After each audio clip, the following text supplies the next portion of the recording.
ഇന്നത്തെ എപ്പിസോഡിൽ ആദ്യം തന്നെ വൈജയന്തിക്ക് ഒരു കോള് വരികയാണ് കേട്ടോ. അപ്പോൾ കോള് വൈജയന്തിയുടെ ഫ്രണ്ടിൻ്റേത് തന്നെയാണ്. അന്ന് ബാലേന്ദ്രനും അലീനയും കൂടെ ഹോട്ടലിൽ ഊണ് കഴിക്കാൻ വേണ്ടി കയറിയപ്പോൾ അവിടെ ഉണ്ടായിരുന്നത് ഇവരെ ശ്രദ്ധിച്ചുകൊണ്ട് ഒരു സ്ത്രീ നിൽക്കുന്നുണ്ടായിരുന്നല്ലോ. അപ്പോൾ അത് വൈജയന്തിയുടെ ഫ്രണ്ടായിരുന്നു, ഹരിത എന്നാണ് പേര്. അപ്പോൾ അവളിങ്ങനെ വിളിച്ചിട്ട് വൈജയന്തിനോട് പറയുന്നുണ്ടായിരുന്നു കേട്ടോ, വൈജയന്തിനെ ഞാൻ ടൗണിൽ വെച്ച് കണ്ടായിരുന്നു, കൂടെ അമ്മയും ഉണ്ടായിരുന്നല്ലോ, വൈജയന്തി എന്നെ കണ്ടില്ല എന്ന് പറയട്ടോ. അപ്പോൾ ഞാൻ ശ്രദ്ധിച്ചിട്ടില്ലായിരുന്നു എന്ന് വൈജയന്തി പറയുകയാണ്. പിന്നീട് അതിനുശേഷം ഇങ്ങനെ ഊണ് കഴിക്കാൻ കയറിയപ്പോൾ മഹാരാജാസ് ഹോട്ടലിൽ വെച്ചിട്ട് ഇങ്ങനെ ബാലേന്ദ്രൻ, നിൻ്റെ ഹസ്ബൻഡിനെ ഞാൻ കണ്ടായിരുന്നു, എന്നെ കണ്ട ഭാവം നടിച്ചില്ല എന്നൊക്കെ പറയുമ്പോൾ ബാലേന്ദ്രൻ ചിലപ്പോൾ കണ്ടിട്ടുണ്ടാവില്ല നിന്നെ, അല്ലെങ്കിൽ കണ്ടിട്ട് മനസ്സിലായിട്ടുണ്ടാവില്ല എന്ന് പറയുമ്പോൾ ഹരിത പറയുന്നുണ്ടായിരുന്നു, അങ്ങനെ മനസ്സിലാവാതിരിക്കുകയൊന്നുമില്ല, ഞാൻ 1-2 പ്രാവശ്യം നിൻ്റെ വീട്ടിൽ വന്നിട്ടുള്ളതല്ലേ എന്ന് പറയട്ടോ.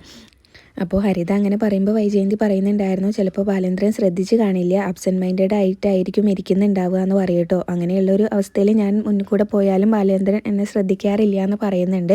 അപ്പോൾ എന്തായാലും കൂടെ കണ്ട പെൺകുട്ടീനെ എനിക്ക് പരിചയമില്ല എന്ന് പറയുന്നുണ്ട്. നല്ല വെളുത്ത് നല്ലൊരു സുന്ദരി കുട്ടിയാണ്, കണ്ടാൽ നിങ്ങളെ റിലേറ്റീവ്സ് ആരെങ്കിലും ആണെന്ന് തന്നെ തോന്നുള്ളൂ എന്നൊക്കെ പറയൂ കേട്ടോ.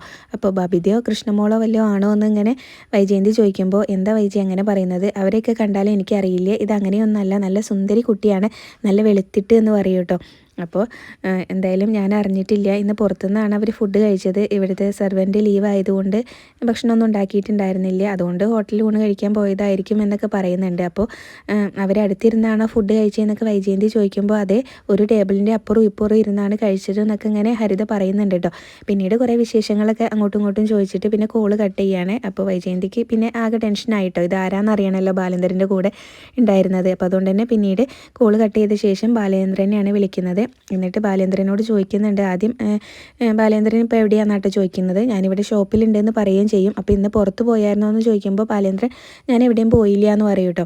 അപ്പോൾ വൈജയന്തി ചോദിക്കുന്നുണ്ടായിരുന്നു, ഇന്ന് മഹാരാജാസ് ഹോട്ടലിൽ പോയോ എന്ന് ചോദിക്കും കേട്ടോ. ആ പോയി എന്ന് പറയും. അപ്പോൾ ബാലേന്ദ്രൻ്റെ കൂടെ ആരാ ഉണ്ടായിരുന്നത് എന്ന് വൈജയന്തി ചോദിക്കുമ്പോൾ അലീനയായിരുന്നു എന്ന് ബാലേന്ദ്രൻ പറയുന്നുണ്ട്. അപ്പോൾ അലീനയാണെന്ന് അറിയുമ്പോൾ തന്നെ വൈജയന്തിക്ക് ആകെ ദേഷ്യം വരികയാണ് കേട്ടോ. എന്നിട്ട് ബാലേന്ദ്രനോട് ചോദിക്കുന്നുണ്ടായിരുന്നു, ബാലേന്ദ്രൻ എന്തിനാ അവളെയും കൊണ്ട് ഹോട്ടലിലേക്ക് പോയത്, അതും മഹാരാജാസ് ഹോട്ടലിലേക്ക് എന്ന് ചോദിക്കും കേട്ടോ. അപ്പോൾ ബാലേന്ദ്രൻ പറയുന്നുണ്ടായിരുന്നു, എനിക്ക് എൻ്റെ അന്തസ്സ് നോക്കി അങ്ങനെയുള്ള സ്ഥലത്തേക്കല്ലേ പോകാൻ പറ്റുള്ളൂ എന്ന്. അപ്പോൾ ബാലചന്ദ്രൻ പോയത് ഓക്കെ, പക്ഷേ എന്തിനാ അവളെയും കൂടെ കൂട്ടിയത്, അവൾ നമ്മുടെ വീട്ടിലൊരു വേലക്കാരി അല്ലേ എന്ന് ചോദിക്കുന്നുണ്ട് കേട്ടോ. അപ്പോൾ ബാലേന്ദ്രനാണെങ്കിലും പറയുന്നത്, അലീന രാവിലെ തൊട്ട് ഉച്ച വരെ ഒന്നും കഴിച്ചിട്ടുണ്ടായിരുന്നില്ല, അപ്പോൾ അവൾക്കൊരു ഊണ് വാങ്ങിച്ചു കൊടുത്തതാണോ ഇത്ര വലിയ തെറ്റ്, അതിൽ ഞാനൊരു തെറ്റും കാണുന്നില്ല എന്ന് ബാലേന്ദ്രൻ അങ്ങ് പറയുന്നുണ്ട് കേട്ടോ. അപ്പോൾ വൈജയന്തിക്കാണെങ്കിലും അതങ്ങ് ഇഷ്ടപ്പെട്ടിട്ടില്ല. അപ്പോൾ അതുകൊണ്ട് തന്നെ വൈജയന്തി പറയുന്നുണ്ടായിരുന്നു ഇങ്ങനെ അന്തസ്സ് എന്ന് പറഞ്ഞാൽ പണം മാത്രമല്ല, മനുഷ്യരുടെ നിലയും വിലയും അനുസരിച്ച് അവരോട് പെരുമാറാനുള്ള ബുദ്ധിയും വിവേകവും കൂടെ വേണമെന്ന് പറയാണ്. പിന്നെ അത് മാത്രമല്ല, എൻ്റെ ബാങ്കിൽ ജോലി ചെയ്യുന്നവരും അതുപോലെ തന്നെ എൻ്റെ പല ക്ലയൻസും എൻ്റെ ബന്ധുക്കളും ഒക്കെ നിങ്ങളെ അറിയാവുന്നവർ അവിടെ ഉണ്ടായിരുന്നില്ലേ, നിങ്ങൾ ഇങ്ങനെ വീട്ടുവേലക്കാരിനെയും കൊണ്ട് അവിടെ ഊണ് കഴിക്കാൻ കയറിയ സമയത്ത് എന്ന് പറയട്ടോ. അതിനിപ്പോൾ എന്താ കുഴപ്പമെന്നാണ് ബാലേന്ദ്രൻ വൈജയന്തിനോട് ചോദിക്കുന്നത്. നീ വെറുതെ പ്രശ്നം ഉണ്ടാക്കരുത്, അവൾക്കൊരു ഊണ് വാങ്ങിച്ചു കൊടുത്തത് ഇത്ര വലിയ തെറ്റായിട്ടൊന്നും എനിക്ക് തോന്നുന്നില്ല എന്ന് തന്നെ ബാലേന്ദ്രൻ തറപ്പിച്ച് പറയുന്നുണ്ട് കേട്ടോ. പിന്നെ അതിൻ്റെ പേരിൽ കുറേ തർക്കിച്ച് അങ്ങ് ഫോൺ വയ്ക്കുന്നുണ്ടായിരുന്നു രണ്ടുപേരും കൂടെ.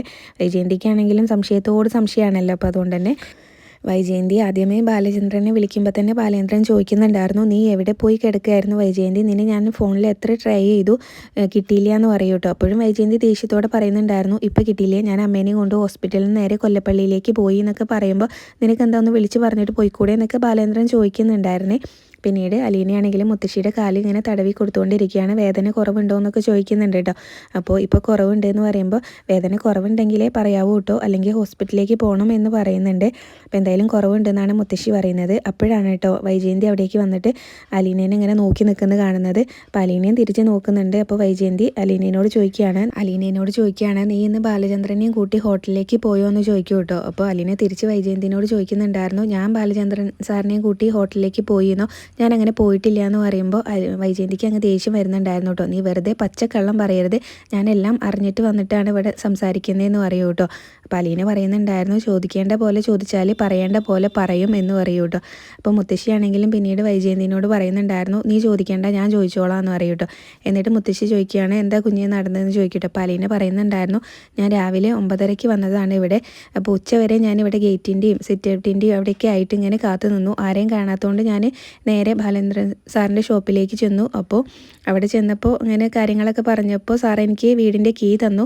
പിന്നെ പോരാൻ സമയത്താണ് സാർ എന്നോട് ഇങ്ങനെ ഭക്ഷണം വല്ലതും കഴിച്ചായിരുന്നോ എന്ന് ചോദിച്ചത്. അപ്പോൾ ഞാനൊന്നും കഴിച്ചിട്ടില്ല എന്ന് പറഞ്ഞപ്പോൾ സാർ എനിക്ക് ഊണ് വാങ്ങിച്ച് തരാമെന്ന് പറഞ്ഞു. അപ്പോൾ ഞാൻ വേണ്ടാന്നൊക്കെ കുറേ പറഞ്ഞതാണ്. പക്ഷേ സാർ എന്നെ നിർബന്ധിച്ച് ഹോട്ടലിലേക്ക് കൊണ്ടുപോകായിരുന്നു എന്ന് പറയട്ടോ. അപ്പോൾ ഇങ്ങനെ സാറ് നിർബന്ധിച്ചപ്പോൾ നീ എന്തിനാ പോകാൻ നിന്നത്, നിനക്ക് വേണ്ടാന്ന് പറഞ്ഞാൽ പോരായിരുന്നോ, അല്ലെങ്കിൽ നിനക്ക് പാഴ്സൽ വാങ്ങിച്ചിട്ട് ഇങ്ങോട്ട് വന്നിട്ട് ഇവിടെ ഇരുന്ന് കഴിച്ചാൽ പോരായിരുന്നോ എന്നൊക്കെ ചോദിക്കും കേട്ടോ വൈജയന്തി. അപ്പോൾ അതും ഞാൻ പറഞ്ഞതാണ്. പക്ഷേ ഇങ്ങനെ പാഴ്സൽ വാങ്ങിച്ചുകൊണ്ട് പോയിട്ടുണ്ടെങ്കിൽ അത് തണുത്ത് പോവും, അതുകൊണ്ട് നമുക്ക് ഊണ് കഴിച്ചിട്ട് പോകാമെന്ന് പറഞ്ഞ് സാർ തന്നെയാണ് എന്നെ നിർബന്ധിച്ച് കൊണ്ടുപോയത് എന്ന് പറയും കേട്ടോ.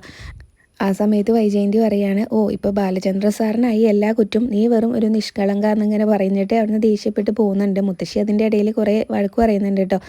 നിൻ്റെ നാവ് എന്താ ചൊറിഞ്ഞ് വരുന്നുണ്ടോ, മിണ്ടാതിരിക്കുക, മാഡം എന്നെ വിളിച്ച നാവ് കൊണ്ട് തന്നെ ഇനിയിപ്പോൾ കീടം എന്ന് വിളിപ്പിക്കരുത് എന്നൊക്കെ മുത്തശ്ശി പറയുന്നുണ്ടായിരുന്നേ. വൈജയന്തി ആണെങ്കിലും പിന്നീട് അവിടുന്ന് ദേഷ്യത്തോടെ അങ്ങ് പോവാണ് കേട്ടോ. അപ്പോൾ അലീന അങ്ങനെ മുത്തശ്ശീനോട് പറയാണ്, ഇനിയിപ്പോൾ അടുത്ത ചോദ്യം ചെയ്യൽ വരാനിരിക്കുന്നതേ ഉള്ളൂ, മുത്തശ്ശി ആ കവർ കണ്ടോ എന്നിങ്ങനെ പറയൂ കേട്ടോ. അപ്പോൾ അലീനയ്ക്ക് മാമച്ചനെങ്കിൽ വാങ്ങിച്ചു കൊടുത്ത ഡ്രസ്സിൻ്റെ കവറൊക്കെ ചൂണ്ടി കാണിച്ചുകൊണ്ടാണ് അലീന പറയുന്നത്. ഇനിയിപ്പോൾ അതിൻ്റെ പേരിലായിരിക്കും ഇതൊക്കെ എവിടെ നിന്ന് വാങ്ങിച്ച എന്നൊക്കെയുള്ള ചോദ്യം ചെയ്യലായിരിക്കും അടുത്തതെന്ന് പറയുമ്പോൾ മുത്തശ്ശി ചോദിക്കുന്നുണ്ടായിരുന്നു അലീനയോട്, അതൊക്കെ നീ വാങ്ങിച്ചതാണോ എന്ന് ചോദിക്കൂ കേട്ടോ. അപ്പോൾ അതൊക്കെ ഞാൻ പറയാം, ആദ്യം ഞാൻ മുത്തശ്ശിയുടെ കാലം ചൂട് പിടിക്കട്ടെ, അതിന് വെള്ളം എടുത്തുകൊണ്ട് വരാമെന്ന് പറഞ്ഞിട്ട് അലീന അവിടെ അങ്ങ് പോവാണേ. പിന്നീട് അലീന വെള്ളമൊക്കെ എടുത്തുകൊണ്ട് വന്ന് മുത്തശ്ശിയുടെ കാല് ചൂട് പിടിക്കുകയാണ് കേട്ടോ. അപ്പോൾ മുത്തശ്ശീനോട് ചോദിക്കുന്നുണ്ടായിരുന്നു ചൂടൊക്കെ പാകമാണോ എന്ന്. അപ്പോൾ നീ എന്ത് ചെയ്താലും അത് പാകത്തിൽ തന്നെ ആയിരിക്കും എന്ന് മുത്തശ്ശിയും പറയുന്നുണ്ടായിരുന്നു കേട്ടോ. അപ്പോൾ അലീന പറയാണ്, ഇതെല്ലാം സ്നേഹനികേതനിൽ നിന്ന് കിട്ടിയ എക്സ്പീരിയൻസ് ആണെന്ന് പറയുന്നുണ്ട്. അപ്പോഴാണ് വീണ്ടും വൈജയന്തി അവിടേക്ക് വരുന്നത് കേട്ടോ. എന്നിട്ട് ചോദിക്കുന്നുണ്ടായിരുന്നു അലീനയോട്, നിന്നെ ബാലചന്ദ്രനാണോ കാറിൽ ഇവിടെ കൊണ്ടുവിട്ടതെന്ന് ചോദിക്കും. അപ്പം മാഡത്തിനോട് ഇതൊക്കെ ആരാ പറഞ്ഞതെന്ന് ഇങ്ങനെ അലീന തിരിച്ച് ചോദിക്കുമ്പോൾ, അതൊക്കെ ഞാൻ അറിഞ്ഞു, നിന്നെ ബാലേന്ദ്രനല്ലേ ഇവിടെ വീട്ടിൽ കാറിൽ കൊണ്ടുവിട്ടതെന്ന് ചോദിക്കുന്നുണ്ടായിരുന്നു കേട്ടോ. അപ്പോൾ അലീനയാണെങ്കിലും ഇങ്ങനെ പറയുന്നുണ്ടായിരുന്നു, മാഡത്തിനോട് ആരാ പറഞ്ഞത് സാറാണ് എന്നെ ഇവിടെ കൊണ്ടുവിട്ടതെന്നുള്ളതെന്ന് പറയുമ്പോൾ, അതൊക്കെ ഞാൻ അറിഞ്ഞു എന്നാണ് വൈജയന്തി പറയുന്നത്. വെറുതെ അങ്ങ് ചോദിക്കുകയാണ് കേട്ടോ അലീനയോട്, ഒന്നും അറിഞ്ഞിട്ടൊന്നുമല്ല. അപ്പോൾ അലീന പറയുന്നുണ്ടായിരുന്നു, സാർ എന്നെ വീട്ടിൽ കൊണ്ടുവിടാമെന്ന് പറഞ്ഞതാണ്, പക്ഷേ ഞാൻ ഓട്ടോയ്ക്കാണ് വന്നത്, സാറ് ഞാൻ ഓട്ടോയിൽ പോയിക്കോളാം എന്ന് പറഞ്ഞപ്പോൾ സാർ എനിക്ക് ഓട്ടോ വിളിച്ച് തന്നു എന്ന് പറയുന്നുണ്ടായിരുന്നു കേട്ടോ. അപ്പോൾ അതെന്താ നിനക്ക് കാറിൽ കയറിയാൽ ബാലേന്ദ്രൻ്റെ കൂടെ ഫ്രണ്ട് സീറ്റിൽ ഇരുന്ന് തന്നെ അങ്ങ് വന്നുകൂടായിരുന്നോ എന്നൊക്കെ ചോദിക്കുന്നുണ്ട് കേട്ടോ. അപ്പോൾ ഞാൻ കാറിൽ കയറിയായിരുന്നു എന്ന് അലീന പറയുകയാണ്. എന്നെ ജ്വല്ലറിയിൽ നിന്ന് ഇങ്ങനെ ഹോട്ടലിലേക്ക് ഭക്ഷണം കഴിക്കാൻ വേണ്ടിയിട്ട് സാറ് കാറിൽ തന്നെയാണ് കൊണ്ടുപോയത്, അതും ഫ്രണ്ട് സീറ്റിൽ ഇരുത്തിയാണ് കൊണ്ടുപോയത് എന്ന് പറയും കേട്ടോ. അതും കൂടെ കേൾക്കുമ്പോൾ വൈജയന്തിക്ക് ആകെ ഒരു ഇതാവുന്നുണ്ട്. എന്നിട്ട് പറയും, ഞാൻ ബാക്കിലിരിക്കാൻ പോയതാണ്, പക്ഷേ സാറ് എന്നോട് ചോദിച്ചു ഞാൻ എന്താ നിൻ്റെ ഡ്രൈവറാണോ എന്ന്. അതെന്താ മാഡം സാർ അങ്ങനെ ചോദിച്ചെന്ന് പറയുമ്പോൾ, അത് നിനക്ക് സാറിനോട് തന്നെ ചോദിക്കാൻ മേലായിരുന്നു എന്ന് പറയും കേട്ടോ. അപ്പോൾ മുത്തശ്ശി പറയുന്നുണ്ടായിരുന്നു, സാധാരണ ഡ്രൈവർമാർ ഇങ്ങനെ കാർ ഓടിക്കുമ്പോൾ മുതലാളിമാരാണല്ലോ ബാക്ക് സീറ്റിൽ ഇരിക്കുന്നത്, അതുകൊണ്ടായിരിക്കും അവൻ അങ്ങനെ പറഞ്ഞു. ഓ അതുകൊണ്ടാണോ എന്നൊക്കെ ഇങ്ങനെ ചോദിക്കും കേട്ടോ. അതുകൊണ്ട് ഞാൻ ഫ്രണ്ട് സീറ്റിൽ ഇരുന്ന് തന്നെയാണ് സാറിൻ്റെ കൂടെ പോയതെന്ന് പറയുമ്പോൾ, അപ്പോൾ നിനക്ക് അങ്ങ് സുഖിച്ച് കാണുമല്ലോ എന്നൊക്കെ വൈജയന്തി ചോദിക്കുകയാണ് കേട്ടോ. ശരിക്കും എനിക്ക് സുഖിച്ചു, എനിക്ക് എൻ്റെ അച്ഛൻ എന്നെ കൊണ്ടുപോകുന്ന പോലെയാണ് തോന്നിയത് എന്നൊക്കെ പറയുമ്പോൾ വൈജയന്തിക്ക് പിന്നെ ഒന്നും പറയാൻ പറ്റാത്തതുകൊണ്ട് അവിടെ നിന്ന് അങ്ങ് ചാടിത്തുള്ളി പോകുന്നുണ്ട് കേട്ടോ. പിന്നീട് മുത്തശ്ശീനോടാണെങ്കിലും അലീന പറയുന്നുണ്ടായിരുന്നു, ശരിക്കും മുത്തശ്ശി എനിക്ക് എൻ്റെ അച്ഛൻ കൊണ്ടുപോകുന്ന പോലെ തന്നെയാണ് തോന്നിയതെന്ന് പറയും കേട്ടോ. അപ്പോൾ അതൊന്നും ഇവക്ക് പറഞ്ഞാൽ മനസ്സിലാവില്ല, അവന് കുറച്ച് മനുഷ്യപ്പറ്റിയൊക്കെ ഉണ്ട്, അതുകൊണ്ടാണ് എന്നൊക്കെ ഇങ്ങനെ മുത്തശ്ശിയാണെങ്കിലും അലീനയോട് പറയുകയാണ് കേട്ടോ. പിന്നീട് വൈജയന്തിനോട് തന്നെ അലീന പറയുന്നുണ്ടായിരുന്നു കേട്ടോ, സാറിന് കുറച്ച് മനുഷ്യത്വമൊക്കെ ഉള്ളതുകൊണ്ടാണ് സാർ എന്നോട് ഊണ് കഴിച്ചോ എന്നൊക്കെ ചോദിച്ചത്. ഒരു മനുഷ്യൻ എങ്ങനെയാണോ ആവേണ്ടത് അതുപോലെ തന്നെയാണ് സാർ എന്നോട് പെരുമാറിയതും, സാറിന് കുറച്ച് മനുഷ്യത്വമൊക്കെ ഉണ്ട്, അതുപോലെ തന്നെയാണ് ഇങ്ങനെ എല്ലാവരോടും വേണ്ടതും എന്നൊക്കെ ഇങ്ങനെ അലീന പറയുന്നുണ്ടായിരുന്നു കേട്ടോ വൈജയന്തിനോട്. പിന്നീട് ബാലേന്ദ്രനാണെങ്കിലും നേരത്തെ വീട്ടിലേക്ക് വന്നിട്ടുണ്ട്. അപ്പോൾ വൈജയന്തി ചോദിക്കുകയാണ്, ഇന്നെന്താ ബാലേന്ദ്രൻ നേരത്തെ എന്ന് ചോദിക്കും കേട്ടോ. അപ്പോൾ വൈജയന്തിനോട് ബാലേന്ദ്രൻ പറയുകയാണ്, നീയല്ലേ എന്നെ നേരത്തെ ഇങ്ങോട്ട് വരുത്തിച്ചതെന്ന്. അപ്പോൾ ഞാൻ ബാലേന്ദ്രനെ വിളിച്ച് ഇങ്ങോട്ട് വരാനൊന്നും പറഞ്ഞിട്ടില്ലല്ലോ എന്ന് പറയുമ്പോൾ, നിനക്ക് എന്തൊക്കെയോ സംശയം ഉണ്ടെന്ന് തോന്നി, അപ്പോൾ അത് അങ്ങ് തീർത്തിട്ട് പോകാമെന്ന് വിചാരിച്ച് വന്നതാണെന്ന് പറയും കേട്ടോ. അലീനയെ ഊണ് കഴിക്കാൻ വേണ്ടിയിട്ട് ഹോട്ടലിൽ കൊണ്ടുപോയല്ലോ ബാലേന്ദ്രൻ. അപ്പോൾ അതിൻ്റെ പേരിലാണല്ലോ ഇങ്ങനെ ഓരോ സംശയങ്ങൾ ഉണ്ടായി തുടങ്ങിയത് വൈജയന്തിക്കാണെങ്കിലും. അപ്പോൾ അതിനെക്കുറിച്ച് തന്നെയാണ് കേട്ടോ അവർ വീണ്ടും സംസാരിക്കുന്നത്. അലീനയെ ഹോട്ടലിൽ കൊണ്ടുപോയത് ശരിയായില്ല എന്നൊക്കെ തന്നെയാണ് വൈജയന്തി വീണ്ടും പറഞ്ഞുകൊണ്ടിരിക്കുന്നത്. അപ്പോൾ അത് മാത്രമല്ല, ബാലേന്ദ്രൻ പറയുന്നുണ്ടായിരുന്നു അതൊരു പെൺകുട്ടിയല്ലേ എന്ന്. ആ പെൺകുട്ടി ആയതുകൊണ്ട് തന്നെയാണ് പ്രശ്നം, ഇങ്ങനെ ബാലേന്ദ്രൻ എന്തിനാ അവളെയും കൊണ്ട് ഹോട്ടലിൽ പോയത് എന്നൊക്കെയാണ് ചോദിക്കുന്നത് കേട്ടോ. ബാലേന്ദ്രനാണെങ്കിലും പറയുന്നുണ്ടായിരുന്നു, ഞാൻ ബബിതേനെയും ബാലേട്ടൻ്റെ മോളെയൊക്കെ കൊണ്ട് ഹോട്ടലിൽ പോയി ഭക്ഷണം വാങ്ങിച്ചു കൊടുക്കാറുണ്ടല്ലോ എന്ന് പറയുമ്പോൾ അതുപോലെയാണ് ഒരു വീട്ടുവേലക്കാരി. നമ്മുടെ വീട്ടിൽ ജോലി ചെയ്യുന്ന ആളല്ലേ അലീന എന്ന് പറയുമ്പോൾ അവൾ നമ്മുടെ വീട്ടുവേലക്കാരി ഒന്നല്ല, നിൻ്റെ അച്ഛൻ കുഞ്ഞിരാമ മേനോൻ ഇങ്ങനെ നിൻ്റെ അമ്മേനെ നോക്കാൻ വേണ്ടിയിട്ട് ഇങ്ങനെ കൊണ്ടുവന്ന കെയർ ഗിവറാണെന്ന് പറയട്ടോ. അപ്പോൾ അവൾ എനിക്കൊരു ഗിവറും കെയറും ഒന്നുമല്ല എന്നൊക്കെയാണ് അതുപോലെ തന്നെ വൈജയന്തി തിരിച്ച് പറയുന്നത് കേട്ടോ. പിന്നെ ഇവിടുത്തെ വീട്ടുജോലി നീ അവളെ കൊണ്ട് ചെയ്യിക്കുന്നത് നിൻ്റെ മനസ്സിൻ്റെ ദുരവസ്ഥയാണ്. പിന്നെ അവളത് നിൻ്റെ വാക്ക് കേട്ട് അവളത് ചെയ്യുന്നുണ്ടെങ്കിൽ അവളുടെ നന്മ കൊണ്ടാണെന്നൊക്കെയാണ് കേട്ടോ വൈജയന്തിക്ക് ഇങ്ങനെ ബാലേന്ദ്രൻ പറഞ്ഞു കൊടുക്കുന്നത്. അപ്പോൾ ബാലേന്ദ്രനാണെങ്കിലും അലീനേനെ അങ്ങ് സപ്പോർട്ട് ചെയ്ത് സംസാരിക്കുന്നൊന്നും വൈജയന്തിക്ക് അങ്ങ് ഇഷ്ടമാവുന്നില്ല. ബാലചന്ദ്രനാണെങ്കിലും വൈജയന്തിനോട് പറയുന്നുണ്ടായിരുന്നു, നിൻ്റെ അച്ഛൻ കുഞ്ഞിരാമ മേനോൻ നടന്നതിനേക്കാളും കൂടുതൽ ഞാൻ ഈ പാലാപട്ടണത്തിലൂടെ നടന്നിട്ടുണ്ട്. അതുകൊണ്ട് തന്നെ ഞാനിങ്ങനെ ഇനിയിപ്പോൾ ഏതൊരു പെൺകുട്ടീനെ കൊണ്ട് ഹോട്ടലിൽ കയറി ഭക്ഷണം കഴിച്ചാലും ബാലചന്ദ്ര മേനോൻ വഷളനാണെന്ന് ഒരുത്തനും ഒരു പാലാക്കാരനും പറയില്ല. ആ സ്ഥാനത്താണ് നീ എന്നെ ഇങ്ങനെ സംശയിച്ചെന്ന് പറയുന്നത് കേട്ടോ. അപ്പോൾ ഞാൻ അങ്ങനെ സംശയിച്ചുകൊണ്ട് ചോദിച്ചൊന്നല്ല എന്നൊക്കെയാണ് വൈജയന്തി പറയുന്നത്. പിന്നീട് ബാലേന്ദ്രൻ ഗിഫ്റ്റ് എന്തെങ്കിലും അലീനയ്ക്ക് വാങ്ങിച്ചു കൊടുത്തായിരുന്നോ എന്ന് ചോദിക്കുന്നുണ്ടായിരുന്നു കേട്ടോ. അപ്പോൾ ഞാൻ ഗിഫ്റ്റ് വാങ്ങിച്ചു കൊടുത്തു എന്ന് അലീന പറഞ്ഞോ എന്ന് ചോദിക്കുമ്പോൾ അവൾ പറഞ്ഞിട്ടൊന്നുമില്ല. അവളുടെ കയ്യിൽ ഇങ്ങനെ എന്തോ സാരിയോ അതുപോലെ തന്നെ ചുരിദാറോ എന്തൊക്കെയോ ഇങ്ങനെ കയ്യിൽ കണ്ടു. അപ്പോൾ നമുക്ക് ജ്വല്ലറിയും ടെക്സ്റ്റൈൽസൊക്കെ ഉണ്ടല്ലോ, അതുകൊണ്ട് ചോദിച്ചാണെന്ന് പറയും കേട്ടോ. അങ്ങനെ എന്തെങ്കിലും സംശയം ഉണ്ടെങ്കിൽ നീ അവളോട് തന്നെ ചോദിക്കുമെന്ന് പറയുന്നുണ്ടായിരുന്നു. അപ്പോൾ അതൊന്നും അറിഞ്ഞിരിക്കുന്നത് നല്ല തന്നെയാണ്, ഞാൻ തന്നെ ചോദിക്കാമെന്ന് പറഞ്ഞിട്ട് പിന്നെ അലീനനെ വിളിക്കാനായിട്ട് പോവാണ് കേട്ടോ. അപ്പോൾ അലീനനെ വിളിച്ചു കൊണ്ടുവരുന്നുണ്ടായിരുന്നു. അപ്പോൾ അലീനയുടെ കയ്യിൽ ബാമച്ചനെങ്കിൽ വാങ്ങിച്ചു കൊടുത്ത കവറെല്ലാം ഉണ്ട് കേട്ടോ. അലീന വരുമ്പോൾ തന്നെ ബാലേന്ദ്രൻ ചോദിക്കുന്നുണ്ടായിരുന്നു, അലീനെ ഞാൻ നിനക്ക് ഗിഫ്റ്റ് എന്തെങ്കിലും വാങ്ങിച്ചു തന്നായിരുന്നോ? ഇനി ഇവൾക്കൊരു സംശയം, വീട്ടുവേലിക്കാരീനെ വശീകരിക്കാൻ വേണ്ടിയിട്ട് ഞാൻ നിനക്ക് എന്തൊക്കെയോ ഗിഫ്റ്റ് വാങ്ങിച്ചു തന്നു എന്നൊക്കെയാണ് ഇവൾ പറയുന്നതെന്ന് പറയുമ്പോൾ ബാലേന്ദ്രനോട് വൈജയന്തി പറയുന്നുണ്ടായിരുന്നു, ഞാൻ അങ്ങനെയൊന്നും പറഞ്ഞില്ല, ഇങ്ങനെ ബാലേന്ദ്രൻ വെറുതെ എഴുതാപ്പുറം ഇങ്ങനെ പറയണ്ടെന്ന് പറയും കേട്ടോ. അപ്പോൾ ബാലേന്ദ്രനാണെങ്കിലും വൈജയന്തിനോട് പറയാണ്, കാള വാല് പൊക്കുന്നത് കണ്ടാൽ തന്നെ അറിയാലോ എന്തിനാന്നുള്ളത്, അതുകൊണ്ട് പറഞ്ഞതാണെന്ന് പറയും. പിന്നീട് അലീന പറയുന്നുണ്ടായിരുന്നു, ഇത് സാറ് എനിക്ക് വാങ്ങിച്ചു തന്നതൊന്നുമല്ല, ഇതെല്ലാം എറണാകുളത്ത് നിന്ന് വാങ്ങിച്ചതാണെന്ന് പറയും. പിന്നീട് ഓരോന്നിൻ്റെയും ബില്ലെടുത്ത് കാണിക്കുന്നുണ്ടായിരുന്നു കേട്ടോ. അപ്പോൾ 2 സ്വർണ്ണക്കമ്മലും അതുപോലെ തന്നെ ഡ്രസ്സുമാണ് അതിലുണ്ടായിരുന്നത് മാമച്ചനങ്ങൾ വാങ്ങിച്ചു കൊടുത്തിട്ടുള്ളത്. അപ്പോൾ അതെല്ലാം ബില്ലെല്ലാം കാണിക്കുന്നുണ്ടായിരുന്നു കേട്ടോ ബാലേന്ദ്രനെ. അതുപോലെ തന്നെ വൈജയന്തിയും അതെല്ലാം വാങ്ങിച്ചു നോക്കുന്നുണ്ടായിരുന്നു. ഡ്രസ്സും കമ്മലുമാണ് കേട്ടോ മാമച്ചനങ്ങൾ അലീനയ്ക്ക് വാങ്ങിച്ചു കൊടുത്തിട്ടുള്ളത്. അപ്പോൾ ഇങ്ങനെ കമ്മലിൻ്റെ ബില്ലൊക്കെ നോക്കുന്ന സമയത്ത് വൈജയന്തി പറയുന്നുണ്ടായിരുന്നു 2 ഗ്രാമോ 10 മില്ലിയോ അങ്ങനെ എങ്ങാണ്ടോ പറയുന്നുണ്ട് കേട്ടോ. അപ്പോൾ എല്ലാം കൂടെ സ്വർണത്തിനാണെങ്കിൽ 13,000 രൂപയായി കാണും. അതുപോലെ തന്നെ ഡ്രസ്സും എല്ലാം കൂടെ ഒരു 16,000 രൂപയായി കാണുമല്ലോ. അപ്പോൾ നിനക്കിത് തരാനുള്ള എന്ത് ബന്ധമാണ് അയാളുമായിട്ട് നിനക്കുള്ളതെന്നൊക്കെ ചോദിക്കുന്നുണ്ട് കേട്ടോ. അപ്പോൾ ഞാൻ പറഞ്ഞിട്ടുണ്ടായിരുന്നല്ലോ രേവതിക്കുട്ടി മാമച്ചനങ്ങളുടെ വീട്ടിലാണ് നിൽക്കുന്നതെന്നുള്ളത്. അപ്പോൾ ഈ രേവതിക്കുട്ടി ആരാന്നിങ്ങനെ അലീനയോട് വൈജയന്തി ചോദിക്കുമ്പോൾ അത് ഞാൻ പറഞ്ഞിട്ടാണല്ലോ പോയത്, എൻ്റെ അനിയത്തിയാണെന്ന് പറയും കേട്ടോ.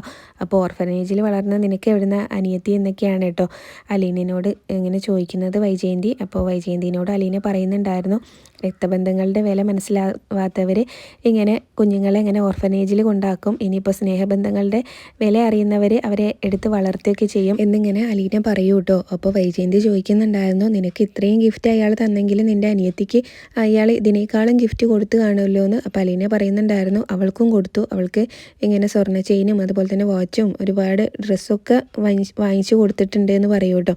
അപ്പോൾ വൈജയന്തി ആണെങ്കിലും ഇങ്ങനെ മോശമായിട്ടുള്ള രീതിയിലാണ് അലീനയോട് സംസാരിക്കുന്നത്. എന്നിട്ട് ഇങ്ങനെ പറയുകയാണ്, പെൺകുട്ടികൾ ഒരുമ്പെട്ട് ഇറങ്ങിയിട്ടുണ്ടെങ്കിൽ ഇതുപോലെയുള്ള ഗിഫ്റ്റ് അല്ല, ഇതിനപ്പുറം ഗിഫ്റ്റും അവർക്ക് കിട്ടുമെന്ന് എനിക്ക് നന്നായിട്ട് അറിയാം എന്ന് പറയുന്നുണ്ടായിരുന്നു കേട്ടോ. അപ്പോൾ നിനക്ക് അയാൾ ഇങ്ങനെയൊക്കെ വാങ്ങിച്ചു തരേണ്ട കാര്യം എന്താ, നീയും അയാളും തമ്മിൽ എന്താ ബന്ധം എന്നൊക്കെ ചോദിക്കുമ്പോൾ അലീന പറയുന്നുണ്ടായിരുന്നു, ഞാൻ അത്രയും നല്ലൊരു കുട്ടീനെ അവർക്ക് കൊണ്ട് കൊടുത്തുകൊണ്ട് ആ ഒരു സ്നേഹം അവരെന്നോടും കാണിച്ചതാണെന്ന് പറയുന്നുണ്ടായിരുന്നു കേട്ടോ. എനിക്ക് മനസ്സിലായി, പെണ്ണിട്ടിട്ടുണ്ടെങ്കിൽ എന്തും നേടിയെടുക്കാമല്ലോ എന്നൊക്കെ അങ്ങനെ വൈജയന്തി ആണെങ്കിലും ഇങ്ങനെ കുത്തിക്കൊണ്ട് സംസാരിക്കുകയാണ് കേട്ടോ. എന്നിട്ട് പറയുന്നുണ്ടായിരുന്നു, പുറമേ കിട്ടുന്ന ഗിഫ്റ്റ് മാത്രമല്ല ചിലപ്പോൾ അകത്തേക്കും ഗിഫ്റ്റൊക്കെ കിട്ടും, അതത്ര നല്ലതായിരിക്കില്ല, സൂക്ഷിച്ചാൽ ദുഃഖിക്കേണ്ട എന്നൊക്കെ ഇങ്ങനെ പറയുമ്പോൾ അലീന പറയുന്നുണ്ടായിരുന്നു, മാഡം പറഞ്ഞതിൻ്റെ അർത്ഥമൊക്കെ എനിക്ക് മനസ്സിലായിട്ടുണ്ട്, അത് ഇങ്ങനെ സ്നേഹബന്ധങ്ങളുടെ വില മനസ്സിലാവാത്തവർക്ക് അതൊന്നും പറഞ്ഞാൽ മനസ്സിലാവില്ല, രക്തബന്ധങ്ങളുടെ വില മനസ്സിലാവാത്തവരാണല്ലോ ഇങ്ങനെ കുഞ്ഞുങ്ങളെ ഓർഫനേജിലും ഒക്കെ കൊണ്ടാക്കുന്നത് എന്നിങ്ങനെ പറയുന്നുണ്ടായിരുന്നു കേട്ടോ. പിന്നീട് വൈജയന്തി ആണെങ്കിലും അതൊക്കെ പറഞ്ഞിട്ട് വൈജയന്തി ഇങ്ങനെ പറയുന്ന സമയത്ത് ബാലേന്ദ്രനാണെങ്കിലും വൈജയന്തിനോട് പറയുന്നുണ്ടായിരുന്നു കേട്ടോ, സൂക്ഷിച്ച് സംസാരിക്കുക എന്ന് പറയുന്നുണ്ടായിരുന്നു, വാക്കുകൾ അതിര് കിടക്കുന്നുണ്ട് എന്ന് പറയുന്നുണ്ടായിരുന്നേ. വൈജയന്തിക്ക് അതൊന്നും ഒരു കൂസലും ഇല്ല. അപ്പം അതൊക്കെ പറഞ്ഞ് വൈജയന്തി അങ്ങ് പോകാനായിട്ട് നിൽക്കുമ്പോൾ ഇങ്ങനെ ചോദിക്കുന്നുണ്ടായിരുന്നു, മാഡം പറഞ്ഞു കഴിഞ്ഞു എന്ന് ചോദിക്കൂ കേട്ടോ. അപ്പോൾ പറഞ്ഞു കഴിഞ്ഞിട്ടില്ല. അങ്ങനെ ഒരുത്തിക്ക് കിട്ടിയ ഗിഫ്റ്റാണല്ലോ ഈ നിൽക്കുന്ന നീ എന്നിങ്ങനെ അലീനയുടെ മുഖത്ത് നോക്കി അങ്ങ് പറയുകയാണ് കേട്ടോ. എന്നിട്ട് ഇനിയിപ്പോൾ മാഡം പറഞ്ഞു കഴിഞ്ഞെങ്കിൽ ഞാനും അങ്ങോട്ട് 4 എണ്ണം പറയട്ടെ എന്നിങ്ങനെ ചോദിക്കുകയാണ് കേട്ടോ. അപ്പോൾ അവിടെയാണ് ഇന്നത്തെ എപ്പിസോഡ് അവസാനിച്ചിട്ടുണ്ടായിരുന്നത്. ബാലേന്ദ്രനാണെങ്കിലും വൈജയന്തി പറയുന്നത് കേട്ടിട്ട് ആകെ എന്തോ പോലെയൊക്കെ ആവുന്നുണ്ട് കേട്ടോ. അങ്ങ് മാറി നിൽക്കുകയാണ് ബാലേന്ദ്രൻ. പിന്നീട് നാളത്തെ പ്രൊമോ കാണിക്കുന്നുണ്ടായിരുന്നു. വൈജയന്തിനോട് അലീന സംസാരിച്ചൊന്നും വൈജയന്തിക്ക് ഇഷ്ടമായിട്ടില്ല. അതുകൊണ്ടാണെന്ന് തോന്നുന്നുണ്ട് അലീനേനെ അവിടുന്ന് പറഞ്ഞയക്കുമെന്ന് ബാലേന്ദ്രനോട് പറയുന്ന വൈജയന്തിനെ കാണിക്കുന്നുണ്ട്. പിന്നീട് അലീനയാണെങ്കിലും വൈജയന്തിയുടെ മുഖത്ത് നോക്കി തന്നെ ചോദിക്കുന്നുണ്ട്, മാഡം ആഗ്രയിലൊക്കെ പോയി പഠിച്ചതല്ലേന്ന്, അപ്പം നിന്നോട് ആരാ ഇതൊക്കെ പറഞ്ഞത് എന്നിങ്ങനെ ഒരു ടെൻഷനോടുകൂടി അലീനയോട് ചോദിക്കുന്നുണ്ട് കേട്ടോ വൈജയന്തി. അപ്പോൾ മാഡം പേടിക്കൊന്നും വേണ്ട, ഞാനിതൊന്നും ആരോടും പറഞ്ഞിട്ടില്ല എന്ന് അലീന പറയുന്നുണ്ട്. പിന്നീട് അലീനയുടെ മുന്നിൽ നിന്ന് തല താഴ്ത്തി പോകുന്ന വൈജയന്തിനെ കാണിക്കുന്നുണ്ട്. പ്രമോല് ഇത്രയൊക്കെയാണ് കേട്ടോ കാണിച്ചത്.